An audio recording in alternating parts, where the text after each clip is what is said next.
everybody. Welcome to TADTalk again. Did you have a good weekend? We had a good weekend. It was hot again.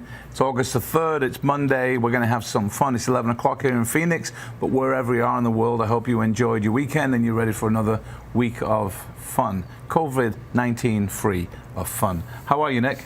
I am good, Dad. How are you What were you doing? laughing at? The COVID-19 free?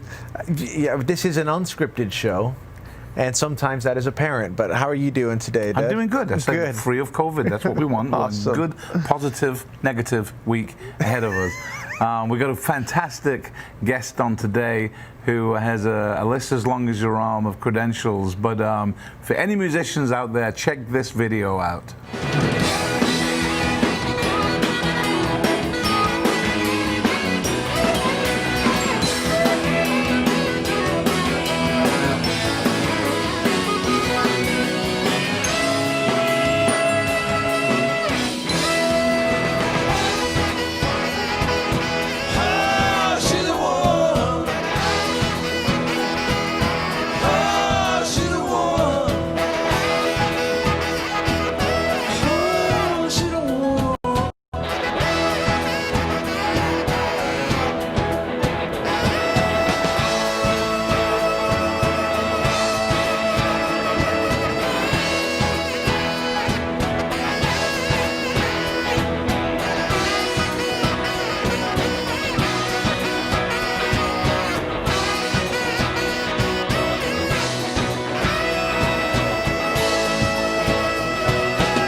Good stuff. That, my friends, is how you play saxophone. Welcome to the show, the great Randy Leago. Leago, thank you very much. Did I say Leago? Yes, you did.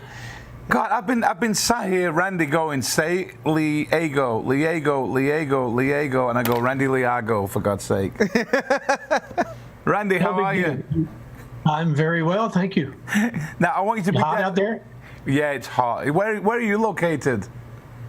I'm in Nashville, and it's pretty darn hot here, too. Is it? Yeah. It's obviously, the heat is affecting my ability to say names correctly. It is Leago. It's forgiven. I've been in Phoenix when it's 115 degrees. It's crazy. It's 114 today, and it's nuts. Nuts. But it's great having you on the show. We're going to learn a lot about you and your career. But first, we're going to do what we do always on TADTalk and turn it over to Nick for his random 3 questions. Yes. All right. So, Randy, I have 3 questions. First one is this. If you had the ability to go back in time and watch one full album being recorded in the studio, which one would it be? I think it would probably be, you always got to default to the Beatles. And then you got to pick one out. And I'd say probably Revolver, because they were still moving pretty fast. Yeah. It wasn't the long drawn out process that maybe Pepper would have been. Yeah. But let's say Revolver. Revolver's a good answer. Great. What about you? I think it's got to be Sgt. Pepper's, I think. I'm with you. It's got to be the Beatles. But I would love to have seen Pet Sounds, too. Yeah. I think that would have been just the innovation, I think, that was going on harmonically, and just still as, you think about the Beach Boys and you can come forward to Jellyfish and then come forward to even more current stuff, where even people like Jacob Collier are being influenced by them. So I think I'll choose Pet Sounds. Yeah. I'm going to go with A Night at the Opera. Oh, that would have been a good one, too. Night at the Opera would be fun to watch. Yes, I like it. Absolutely. All right, question number 2, Randy. What is one skill or attribute that you wish you were more fluent in?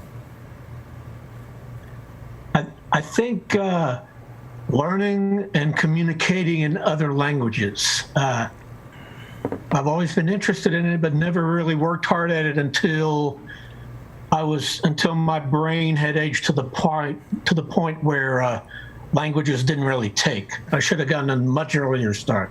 Gotcha. That's a good answer, actually, isn't Yeah. it? You have a good Spanish. After being in Cabo for so long, you've gotten that Spanish. Well, I lived in Spain when I was younger for 3 years, and now we live in Cabo for half the year. So I think my You mess up the word vocabulary. The irony in that is beautiful. obviously my Spanish vocabulary is stronger than my English vocabulary right now. But I think my Mexican Spanish vocabulary is up to about 22 words. So I'm doing good. I'm doing good. Most of them include tequila in the sentence. But no, I'm with you. I admire, as most of us always do over here in the States, we admire those countries where you go and they just speak to you in English. It's just natural. You go to Holland, everybody's speaking English. So it's admirable. I would love to be able to be fluent and admire those people that are in 3 or 4 different languages. I think it'd be great. Yeah, we get around to quite a lot of places, Beach Boys, and I wish I could communicate a little bit better, but I'm usually just asking for catering. Yeah, important stuff. Exactly. Yeah. All right, and the last question. You get 2 phone calls tomorrow from 2 musical artists asking you to collaborate with them on their next project. Who do you hope is on the other end of that phone? Well, my current favorite band is a band from Texas called Krungbin. Beautiful trio, kind of psychedelic funk, world beat, obscure world beat influences. And I'd love to pick up their call. And if he could be reincarnated, I'd take the call from Miles Davis too. Oh yeah. Oh man, wouldn't that be something, huh? Yeah. Yeah. But he stands more. I stand a better chance of him being reincarnated than getting the call. Well, I think mine. Are you ready for this? I'm going to steal one of yours. Okay. The 2 people I would like to call me tomorrow to collaborate on their album would be Roger Joseph Manning Jr. No, I was going to say that one. Formerly of Jellyfish and currently of Licorice Quartet, and Gilbert O'Sullivan, who I still rate today as one of the greatest lyricists of all time. And I know I'm in the massive minority here, but I think the guy is brilliant, amazing. Definitely. And I'm going to tell you, it's on my bucket list. I want to interview Gilbert O'Sullivan on TADTalk. I can tell you now it'll be a 4-hour show, and there won't be many people at the end of it except Gilbert and I talking about lyrics. But yeah. What about you? You know, normally I would say Billy Joel because I'm huge on Billy Joel. Love Billy Joel. But right now, I just had the idea to say Alan Menken, because most likely his next project will either be a musical or a Disney movie. Yeah. And to say I've done one of those with Alan Menken would just be insane. I like it. Incredible. I like it. Yeah. I like it. I like it. Randy, it's great having you on the show. Thank you. Brilliant, great career, and I've learned a lot about you already by doing some research today. But tell us about yourself. I mean, in the early days, maybe school or preschool. When did you really start picking up woodwind for the first time? And when did you realize that you weren't just one of the guys in the high school bands that were never going to play that ever again? Well, it was. I was born in Houston, Texas, where my favorite band Krungbin comes from, and went to school in the suburbs. And with a booming, lots of transplants from all over the country moving in. So I got to meet a lot of different kids from your average Texan kids. And I picked up the saxophone when I'm in 6th grade, I guess. And pretty early on, decided I just didn't want to do anything else except continue to learn to play different musical instruments. Cool. If you're a kid in school and you play the saxophone, or you go into further study of it, at least formerly in my younger days, you also had to pick up the clarinet and the flute, any other kind of woodwind that they might need in the marching band or the concert band. So I started there, learning a bunch of woodwinds, and by the time I was older and semi-professional, professional musician, I just tried to pick up more instruments as I went along. Did you ever stray from the single reed to the double reeded woodwind? Ever do oboe? I played the bassoon in high school, and I'm an oboe owner. Is that right? Yeah, it comes out of the case every now and then, and I play a few notes and think I'm better off with the other stuff. So what else do you play other than the single reeded stuff? As far as the woodwinds go, saxes. There's a bunch of different kind of saxes, a bunch of different shapes and sizes of clarinets and flutes. I study ethnic music like Irish music, Middle Eastern odd woodwind instruments from the Middle East, like of course the name escapes me, but I toy around with those things. And after moving to Nashville, had to work up some guitar, and always played keyboards as well. So I used to be what they call a utility musician in Nashville. Yeah, it was we need a keyboard player, but can you do anything else? Can you strum a rhythm guitar? Can you play the sax solo from this record? Can you so? Yeah. I've always one said, instrument leads to another. I've always said that Nick and I do a show called Piano Men Generations. We have a band that tours with us, and it's basically the music of Billy Joel and Elton John, but with a lot of cool stuff in the show. But the band are amazing, a rocking band, and as we always say, the bass is the root, is the soul of the show. I've always said that if you have a great sax player, and I mean a great one who visibly gets into it too, it adds that final color, that last 10% that really makes everything magical. And you do that. We've seen the videos of you on stage. You do that live. But the sax player in our show, Chris Whiteley, is the same. He's a utility guy as well. Plays all the percussion, plays keyboards and all the woodwind stuff. But when he steps out from behind that keyboard and lets it rip, it is the icing on the cake. It's brilliant. That's what you're like when you do your shows, Randy. Oh, thank you. The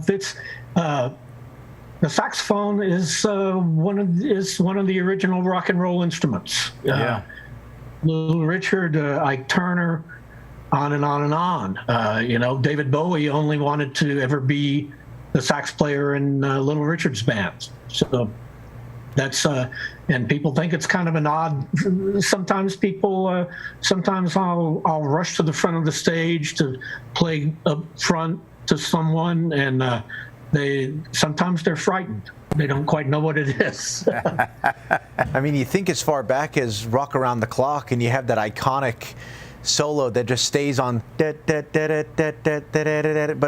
sax has been there since the beginning of rock and roll. It's just been a constant, and it's starting to, it weaned off for a little while, and now I've started noticing that sax has started coming back within some of the modern stuff, and I'm glad it's making that comeback, because it adds so much of a feel to the sound, you know? No, it's a sexy sounding instrument. Joey, who played that sax solo in Rock Around the Clock, his last name escapes me right now. It's Joey...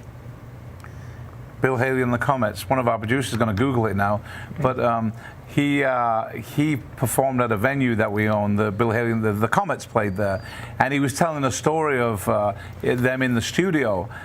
They recorded "Rock Around the Clock" in the key of B B major, which has got something like 97 sharps in the key signature, and nobody wants to play a solo in B major. And he's a jazz player, and he said, and the producer come up to him of the record and said, "Hey, we need a sax solo in the middle of this song."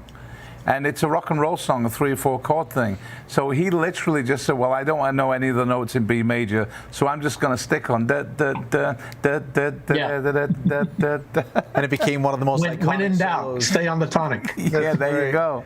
And it just became one of the most iconic solos of all time. Yeah. Joey Ambrose. Joey Ambrose, Yeah. that's his name, Joey. Very good. Super guy, Joey. Recently we had a couple of great sax players on the show. Richie Canada, who was with Billy Joel in the early days, and wrote all those sax solos for things like "You May Be Right" and New York "Scenes from State of Italian Mind. Restaurant," New York State of Mind, and same thing with him and talking about the sax and the impact that it has on the band.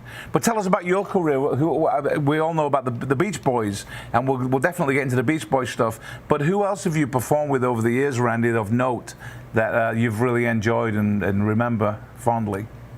Well, yes, you saw in the video Dwayne Eddy, the original rock and roll guitar hero.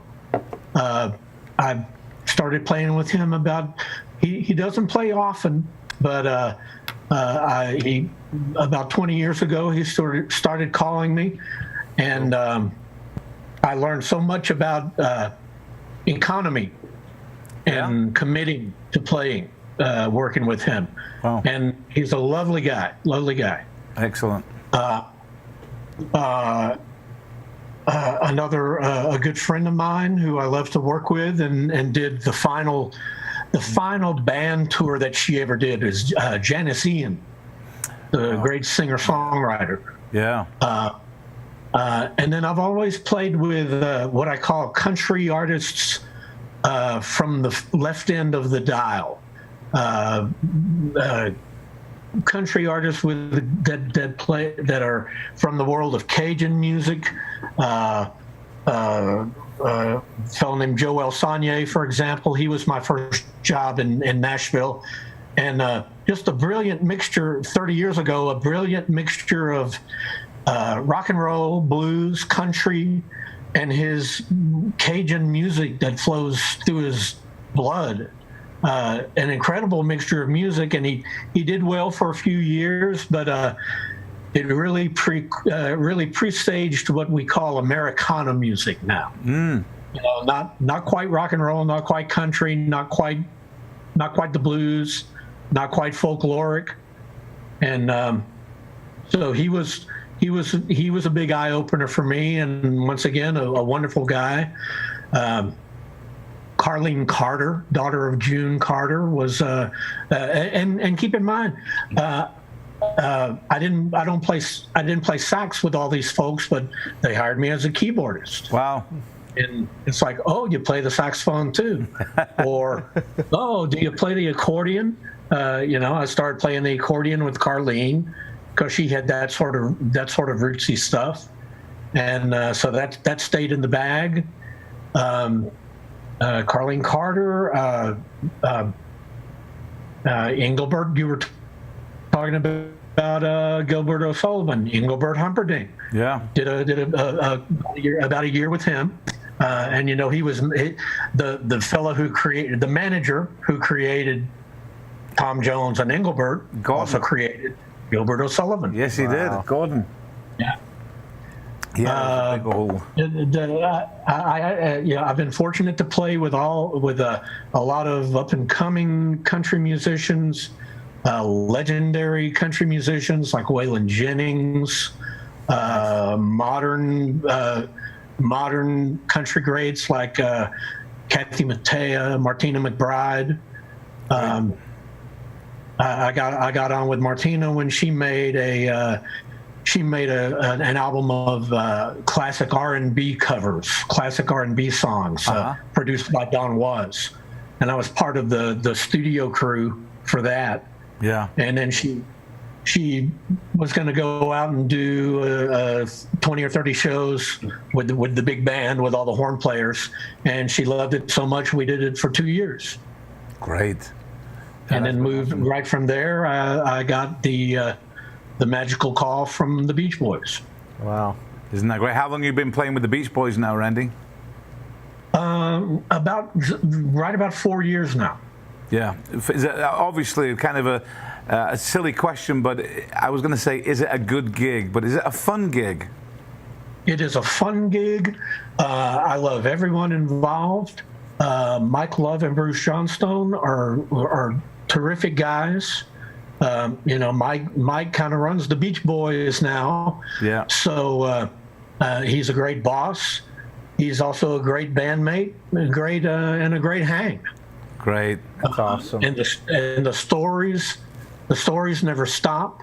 Our drummer, who's been with them for 20 years or so, grew up in the family band, the Cowsills. Oh, wow. When I was a kid, I'd turn on Ed Sullivan and see another kid playing drums. Now I travel the world with it. That's great. That's cool stuff. Awesome. I just noticed on there the Pet Sounds, 50 years since Pet Sounds. What an amazing album. Iconic. That was. Oh, yeah. Just iconic in so many ways. Absolutely. Is that one of the best-selling albums of all time? I think it is. It's frequently voted as one of the best, if not the best album ever recorded by people out there. It's incredible. How are the audiences, Randy, these days? The Beach Boys audiences, are they all looking like you and I with a little bit of? Well, no, not necessarily. Of course, there are folks older than you and I out there, but then there are 40 something that bring their families.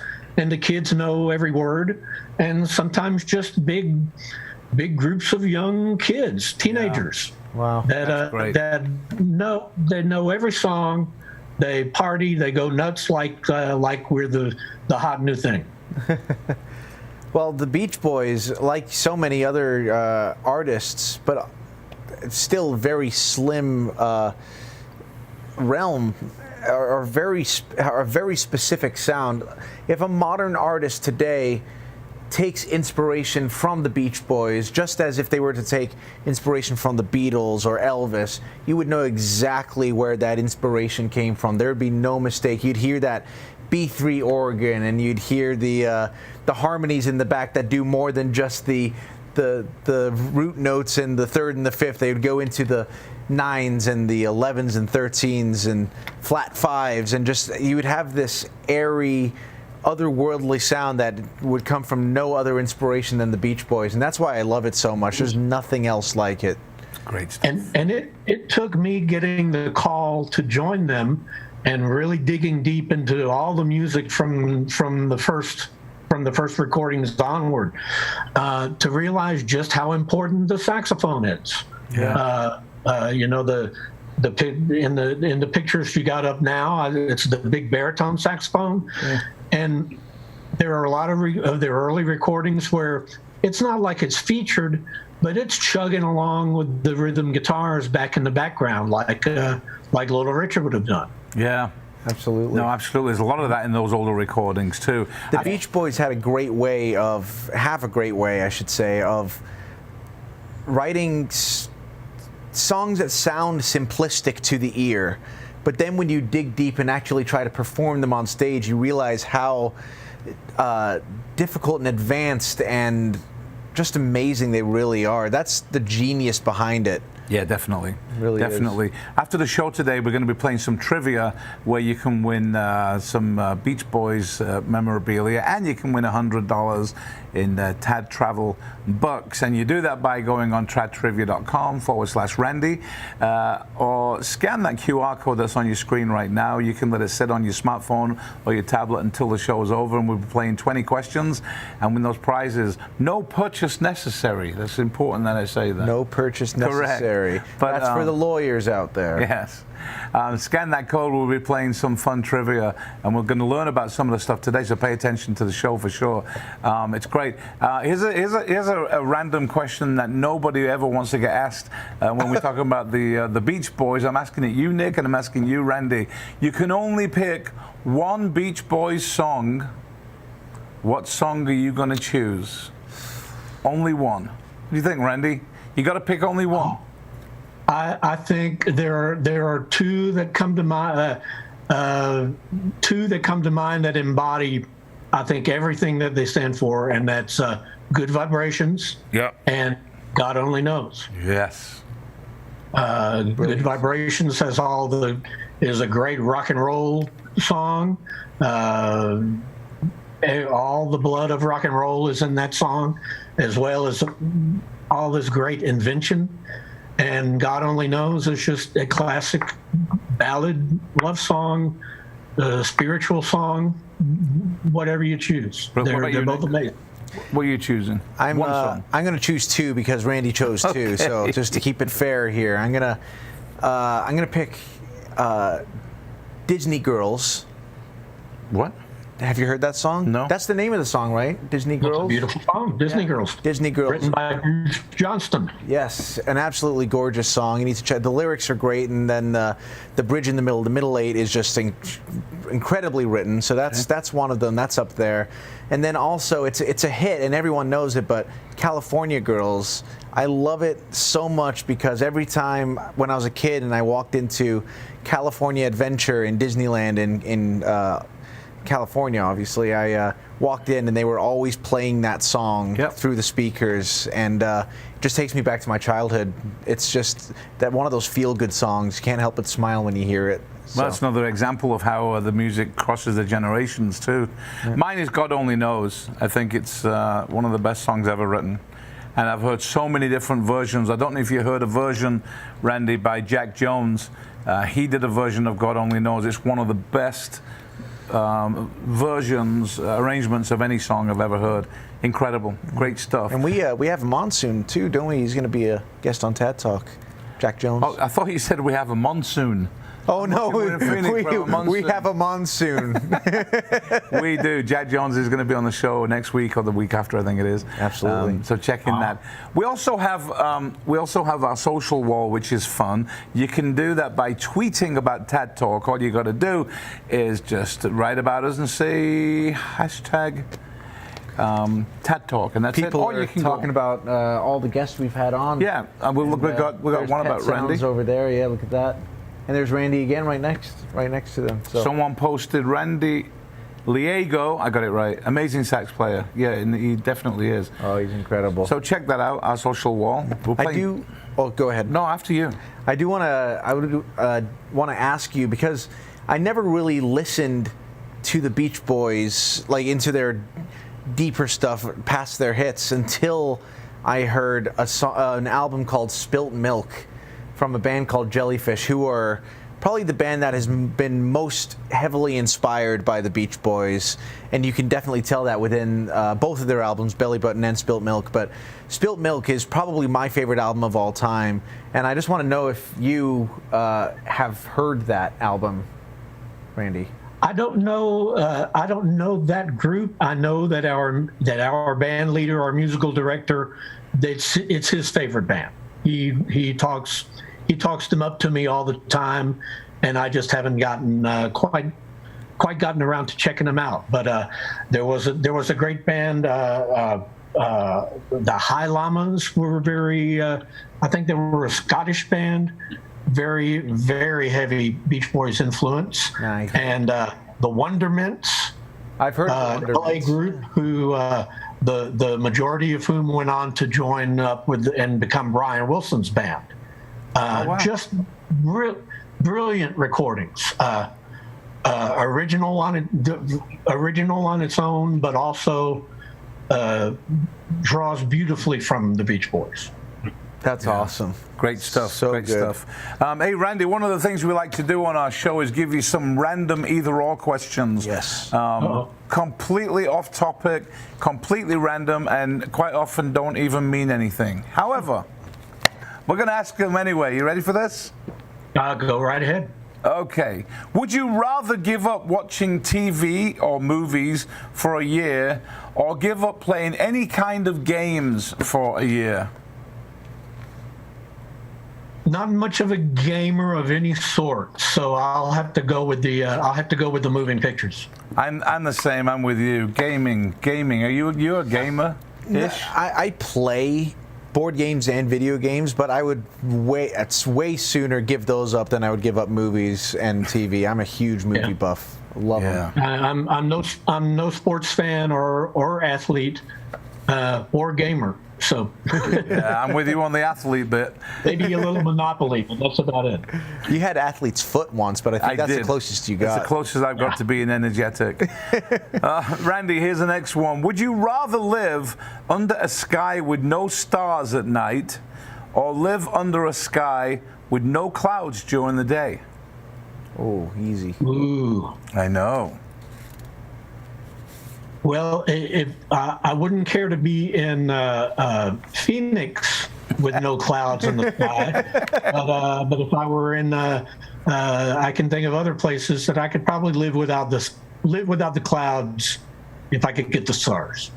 Yeah, the stars are pretty amazing. We once lived in Durango, Colorado, in a house that was about 10,500 feet above sea level, basically in the middle of the forest, not near the town, no light pollution at all, and it was stunning. I can't even explain what it was like.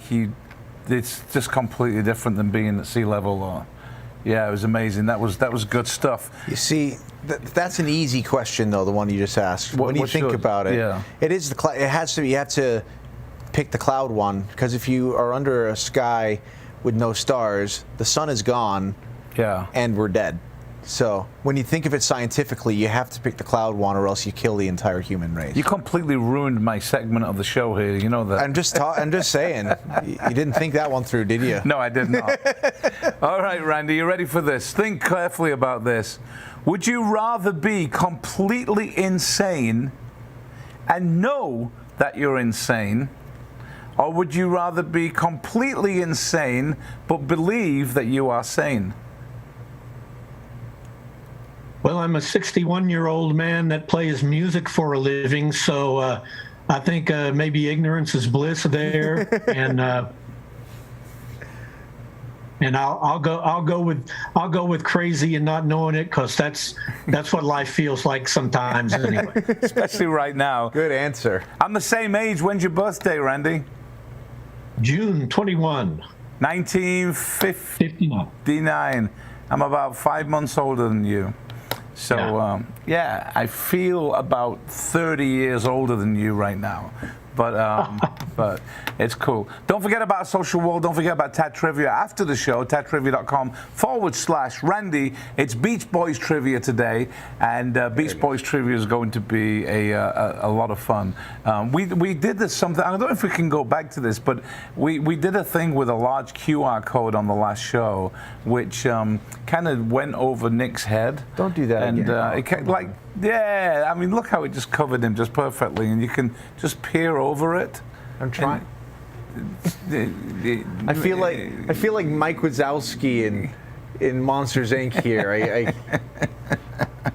There you go. But that's going to be coming up. So, Randy, we ask our guests on this show the same question on every show, and we'd love to hear your answers. So, if you could spend the next 60 minutes with any two people anywhere in the world, you take two people and go to one place. It could be historical figures, family, anyone. Who would you like to spend the next hour with? Where are you going to go, and what are you going to talk about? Well, I think I'm a comedy fan, so I would like to be, and these are two dear departed comics, George Carlin and Bill Hicks, because I just want them to explain what the hell's going on in the world these days. That's a good answer. George Carlin would be. I think an hour with them, and I'd feel much better about everything. Absolutely. Where are you going to go with them? just down to an East Nashville pub. Nice. I like it. That'll be good. This is a fun show. Oh, absolutely. This was great. I'm going to go back and listen to some Beach Boys stuff right now. Absolutely. It's good. It's Monday. It's hot in Phoenix. You're in Nashville. What are you doing for the rest of the day? Actually helping a friend out with one of these multi-screen music performances. He's a fella that I've worked with regularly, and he does these musical review type shows and has a big pool of musicians from all around the world that he works with, and he's working on a saxophone project right now. So he's going to put me in a video with a bunch of other sax players. Nice. That'd be so good. I've got to get my part done. Nice. I'm going to leave you both with one question I'd like to ask you. We're all musicians on here, so we all play multiple instruments.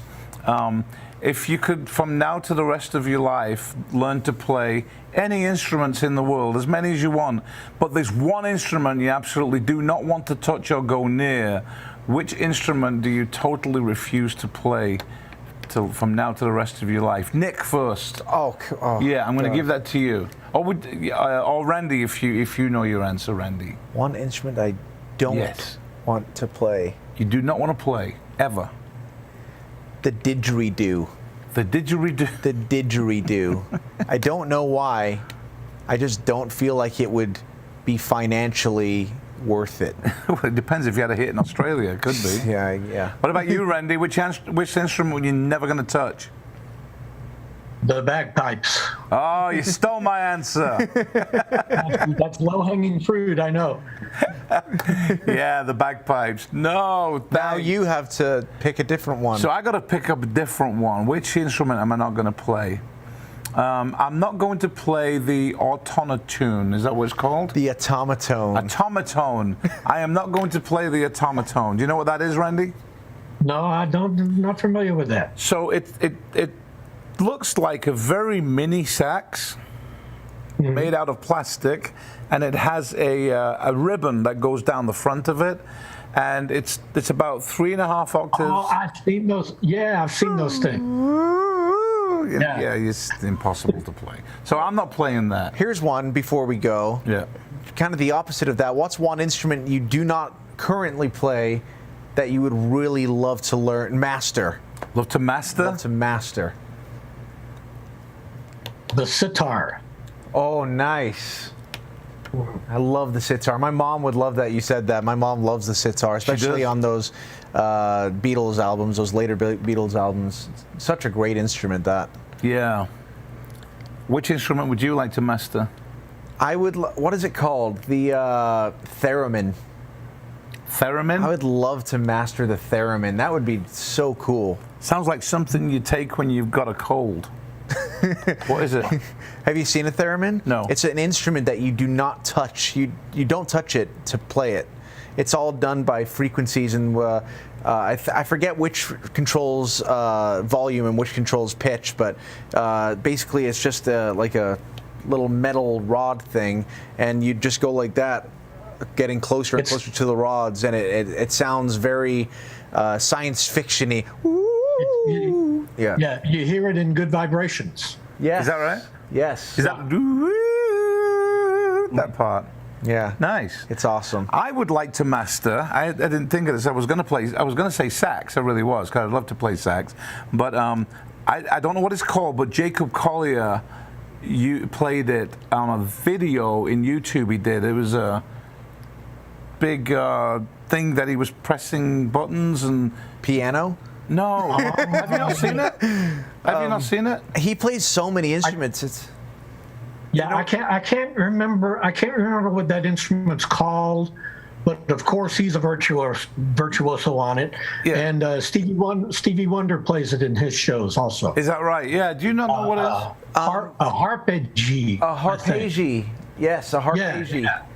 Oh, those are so cool. Oh, I'd love to play that. Yeah. Jacob, That's an incredible instrument. I wish we could stay on and just talk about Jacob Collier for 20 minutes, but I know we're almost out of time. But He's amazing. yeah, if you He's guys ridiculous. out there watching don't know Jacob Collier, just go on and listen to his cover of the Flintstones. Just listen to that, and you'll be hooked immediately.